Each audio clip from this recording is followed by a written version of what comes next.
کہ آپ نے کئی مرتبہ یہ حدیث بیان کی ہے کہ 6 لوگوں پر اللہ تعالیٰ نے لعنت فرمائی ہے، جن میں سے ایک میری سنت کو ترک کر دینے والا بھی ہے۔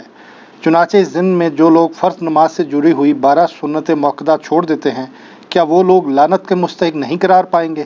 وضاحت فرما دیں۔ ہمارا ایک کلپ اپلوڈ ہوا تھا کہ جو لوگ نماز نہیں پڑھ سکتے سنتوں کے ساتھ، جن کو صرف عشاء کی 17 رکعتیں بتائی گئی ہیں، تو ان کو بتایا تھا ہم نے دن رات میں تو ٹوٹل رکعتیں 17 ہیں جن کی پوچھ آپ سے ہونی ہے، 2 فجر کی، 4 ظہر کی، 4 عصر، 3 مغرب، 4 عشاء۔ وطر اور سنت موقدہ یہ سب سنت عبادات ہیں، بلکہ نفلی عبادات ہیں۔ سنت جب ہم کسی کے اوپر بول رہے ہوتے ہیں تو اس سے مراد طریقہ ہوتا ہے۔ آپ قرآن و سنت میں اللہ تعالیٰ نے سنت کا لفظ اپنے لیے بھی استعمال کیا، سنت اللہ، کیا مطلب؟ اللہ کا طریقہ۔ یہ نہیں ہے کہ اللہ نے کچھ خود کر کے بتایا، کوئی عبادت کا طریقہ نہیں۔ اللہ تعالیٰ جو ڈیسیژن کرتا ہے، جس طریقے سے معاملات کو لے کے چلتا ہے، اس طرح نبی علیہ السلام کا بھی طریقہ کار ہے۔ جیسے نماز کا ہم کہتے ہیں سنت طریقہ، جیسے نبی علیہ السلام نے قیام کس طرح کیا، ہاتھ کیسے باندھے، رکوع میں کیسے کیا، تشہد میں کیسے بیٹھے، یہ سب کے سب طریقہ، ان معنوں میں یہ بات ہو رہی ہوتی ہے۔ تو سنت کہتے ہیں طریقے کو۔ نبی علیہ السلام کا ایک مبارک طریقہ ہے، صحابہ کرام کا ایک طریقہ ہے جو نبی علیہ السلام سے انہوں نے سیکھا، اس طریقے سے وہ آگے ٹرانسفر ہوا۔ تو اب رہا یہ مسئلہ کہ یہ جو حدیث میں 6 لوگوں پہ اللہ کی لعنت ہے، اس میں تارک سنت کی بات آئی ہے، جو سنت کو ترک کرنے والا ہے۔ اور عربی لنگوسٹک میں اگر آپ سنت کو ترک کا معنی لینا تو یہ ہوتا ہے اس راستے کو چھوڑ دینے والا۔ اچھا، اگر آپ اس کا خدا نخواستہ یہ معنی لیں گے کہ نبی علیہ السلام کے جتنے بھی اعمال ہیں چونکہ وہ سنت کی کیٹیگری میں تو فال کرتے ہیں، جیسے تہمد پہننا نبی علیہ السلام کا طریقہ تو ہے۔ اب کوئی شخص یہ کہہ سکتا ہے جو تہمد نہ پہنے وہ تارک سنت ہے اور اس پہ اللہ کی لعنت ہے۔ یہ حدیث جامعہ ترمذی میں ہے کہ 6 لوگوں پہ اللہ کی لعنت ہے۔ ترمذی والی روایت کمزور ہے، باقی کتابوں میں اس کی اسناد موجود ہے۔ مشکات میں 109 نمبر حدیث ہے۔ سنت کو حقیر سمجھ کے چھوڑنے والا، سنت سے نفرت کی وجہ سے سنت کو چھوڑنے والا، ایک تفسیر اس کی بنے گی جو محدثین نے کی ہے۔ دوسری یہ ہے کہ اس سنت سے مراد وہ سنت ہے جو سنت واجبہ ہیں یا وہ سنتیں جو فرائض میں شامل ہیں۔ فجر کی نماز پڑھنا سنت ہے کہ نہیں؟ اپنی انٹینسٹی میں فجر کے 2 فرض ہیں، لیکن طریقے میں جائیں تو حضور کی سنت ہے نا؟ تو فجر کے 2 فرض وہ سنت ہے جس کو ترک کرنے والا لعنت کا مستحق ہے۔ تہمد وہ سنت نہیں ہے جس کو ترک کرنے والا سنت تارک سنت آئے گا۔ تو یہ 3 مفہوم بن جائیں گے۔ ایک ہو جائے گا حضور کا طریقہ، اس کو چھوڑنے والا حقیر سمجھ کے، نفرت کر کے۔ اگر کوئی تہمت سے نفرت کرے گا اس پہ لعنت فٹ ہو جائے گی۔ دوسرا یہ ہے کہ وہ کام تو فرض کر رہا تھا لیکن سنت طریقے پہ نہیں کر رہا تھا۔ نبی علیہ السلام نے ایک نماز کا طریقہ تعلیم فرمایا، جس طرح کہ صحیح بخاری میں آتا ہے، سیدنا معاذ ابن جبل تھے یا حذیفہ ابن یمان تھے جنہوں نے ایک شخص کو دیکھا بڑا تیزی سے نماز پڑھ رہا تھا، حذیفہ ابن یمان۔ انہوں نے کہا تو اس طرح نماز پڑھتا رہا تو اس طریقے پہ نہیں مرے گا جو محمد صلی اللہ علیہ وآلہ وسلم کو اللہ نے تعلیم فرمایا۔ نماز تو وہ پڑھ رہا تھا لیکن حضور کی طرح وہ سجدے اور رکوع نہیں کر رہا۔ تو دوسرا مفہوم یہ ہو گیا۔ نمبر 1 مفہوم کیا ہوا؟ سنت سے نفرت کرنے والا۔ نمبر 2، کام تو فرض کر رہا تھا لیکن سنت طریقے پہ نہیں کر رہا تھا، غلط طریقے پہ کر رہا ہے۔ ایک بندہ نماز میں ہاتھ سر پہ باندھنا شروع کر دے تو نماز تو وہ پڑھ رہا ہے لیکن سنت طریقے پہ نہیں، یہ کمر پہ باندھ لے۔ اور نمبر 3، ایسی سنت چھوڑنے والا جو سنت فرض تھی، چاہے حقیر سمجھ کے چھوڑا یا بغیر حقیر کے۔ ایک بندہ کہ میں نماز کو حقیر تو نہیں سمجھتا لیکن سستی کی وجہ سے نہیں پڑھتا، وہ بھی لعنتی ہے۔ صحیح مسلم میں حدیث ہے جس نے بندے کے کفر اور اسلام کے درمیان فرق کیا ہے؟ نماز۔ جامعہ ترمذی میں حدیث ہے جس نے جان بوجھ کے نماز چھوڑی گویا اس نے کفر کیا، من ترک الصلاۃ متعمدا فقد کفر۔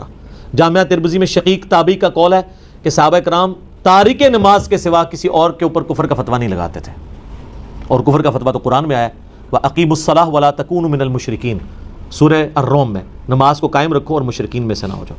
تو 3 طرح سے لوگ سنت کے حوالے سے لعنت کے مستحق ہوں گے۔ نمبر 1، کسی سنت سے نفرت کی وجہ سے چھوڑ دیں، حقیر سمجھ کے۔ دوسرا، فرض کام کر رہا تھا لیکن سنت طریقے پہ نہیں کر رہا تھا، وہ بھی لعنت کا مستحق۔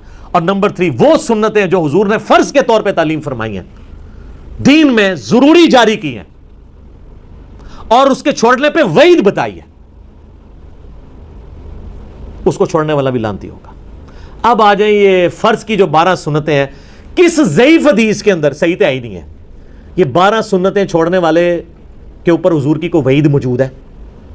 ہاں، اس کا تو اسلوب بھی بالکل ڈیفرنٹ ہے، بخاری و مسلم دونوں میں موجود ہے۔ نبی علیہ السلام نے فرمایا جو فرض کے سوا 12 رکھتے قائم رکھے گا اللہ تعالیٰ اسے جنت میں محل عطا فرمائے گا، یہ ہے فضیلت۔ اب اس کو لے آئیں آپ، نماز کے اندر جو سنتیں ہیں اس کے اندر کون سی وعید آئی ہوئی ہے؟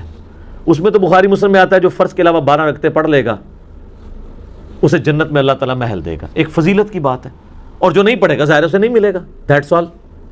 فرض نماز کافی ہے، اور اس کو سپورٹی وہ حدیث جو ہم اکثر پیش کرتے ہیں، بخاری مسلم دونوں میں حدیث ہے، اہل نجد میں سے ایک اعرابی شخص نبی اسلام کی خدمت میں حاضر ہوا اور اس نے کہا یا رسول اللہ مجھے اسلام کے بارے میں بتائیں کیا ہے، تو آپ صلی اللہ علیہ وآلہ وسلم نے فرمایا کہ تم گواہی دو اس بات کی کہ اللہ کے سوا کوئی معبود نہیں، محمد صلی اللہ علیہ وآلہ وسلم اس کے رسول ہیں، اس کے بعد فرض نماز کو قائم رکھو۔ اس نے آگے سے پوچھا صرف فرض کو؟